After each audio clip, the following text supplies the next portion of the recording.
আসসালামু আলাইকুম। বন্ধু পাঠশালার পক্ষ থেকে আপনাদের আন্তরিক শুভেচ্ছা ও অভিনন্দন।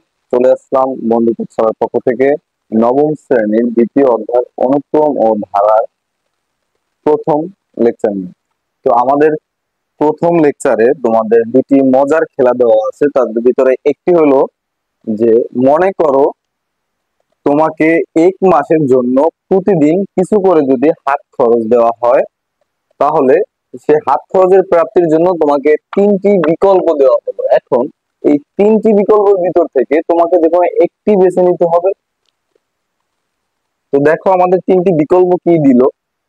ক, প্রতিদিন 10 টাকা, অর্থাৎ তোমাকে যে হাত খরচ দেওয়া হবে এক মাস, এই এক মাসে প্রতিদিন তুমি 10 টাকা করে হাত খরচ পাবে।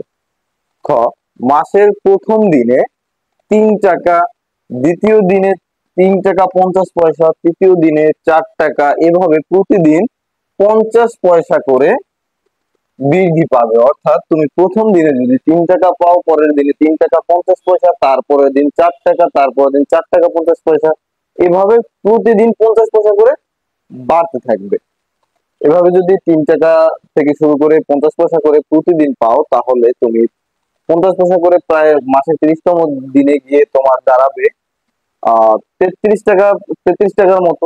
আবার দেখো গ নাম্বার অংশে কি বলছে, দেখো তৃতীয় অপশনে তোমার যে তিনটি বিকল্প, তৃতীয় বিকল্পে কি বলছে, মাসের প্রথম দিনে 1 টাকা, দ্বিতীয় দিনে তুমি পেতেছো 2 টাকা, তৃতীয় দিনে পাচ্ছ 4 টাকা, এভাবে প্রতিদিন আগের দিনে যে টাকাটা পেয়েছো সেই টাকার দ্বিগুণ টাকা তুমি পাচ্ছ।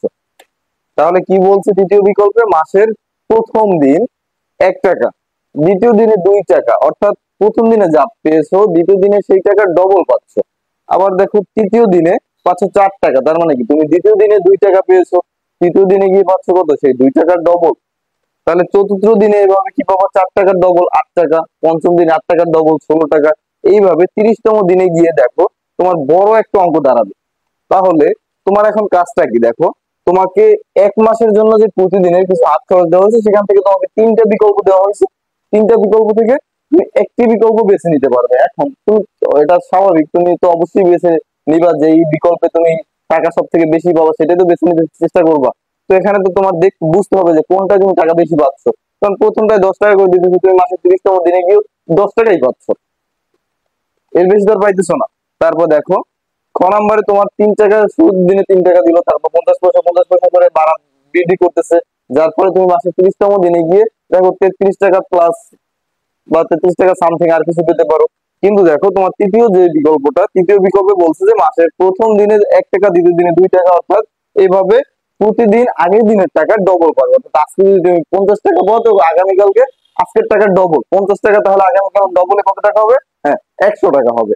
তো এইভাবে, তাহলে দেখো এটা যদি আমরা একটা হিসেব করি, তো প্রথম দিনে কত টাকা, 1 টাকা, দ্বিতীয় দিনে 2 টাকা, তৃতীয় দিনে 4 টাকা, পঞ্চম দিনে 8 টাকা।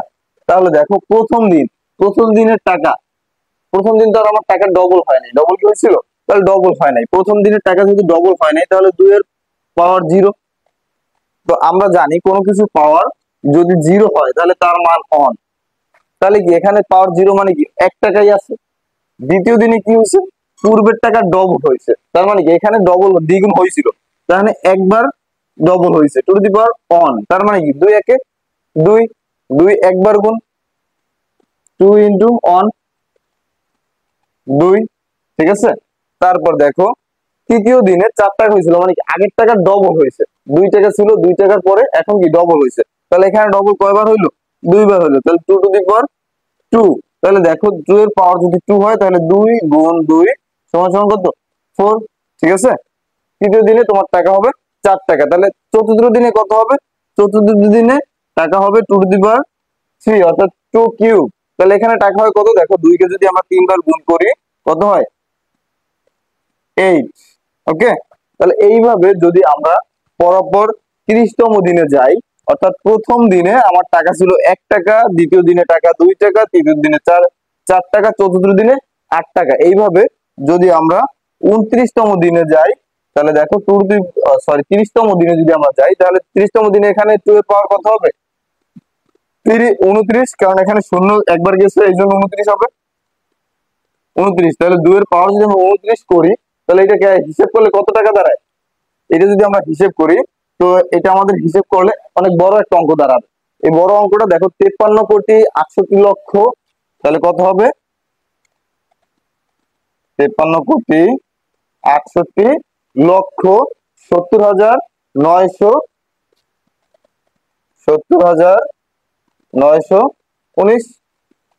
এত বড়, সরি 919 না 912 হবে, এত বড় একটা সংখ্যা দাঁড়ালো। তাহলে দেখো 2 টু দি পাওয়ার 29, অর্থাৎ 29তম দিনে আমাদের সংখ্যাটা গিয়ে দাঁড়ায় 53,68,70,912। তাহলে দেখো, তোমার যে তিনটা বিকল্প দেওয়া হয়েছে, বলছে যে তিনটা বিকল্প থেকে তুমি যে কোনো একটি বিকল্প বেছে নিবে। তাহলে আমরা যদি এখান থেকে একটা বিকল্প বেছে নেই, অবশ্যই তো আমরা এখানে তৃতীয় বিকল্পটা বেছে নিব, কারণ তৃতীয় বিকল্পে আমি 30তম দিনে গিয়ে দেখো কতগুলো টাকা পাচ্ছি। তো এখানে তো আমি কোন প্রশ্নে আসে না যে আমি প্রথম বা দ্বিতীয় বিকল্প বেছে নিব। এখানে তো আমরা সবাই তৃতীয় বিকল্পটাকে বেছে নিব, কারণ তৃতীয় বিকল্পে কি সব থেকে বেশি টাকা পাওয়া যাচ্ছে। তাহলে এখানে তুমি বলেই দিচ্ছে যে তুমি তোমার প্রতিদিনের কিছু হাত খরচ দেওয়া হবে, সেখান থেকে হাত খরচের প্রাপ্তির জন্য তোমাকে তিনটি বিকল্প দেওয়া হলো, তিনটি বিকল্প থেকে তুমি যে কোনো একটা বিকল্পই বেছে নিবে। তাহলে তুমি যেটা কম পাওয়া যায় সেটা তো অবশ্যই বেছে নিবে না। তাহলে আমরা এখানে থেকে কি কোন বিকল্পটা বেছে নিব? তৃতীয় বিকল্পটা বেছে নিব। তাহলে আমাদের দুটি মজার খেলার একটি খেলা এখানে শেষ। প্রথমটি প্রথমটি কি শেষ। এখন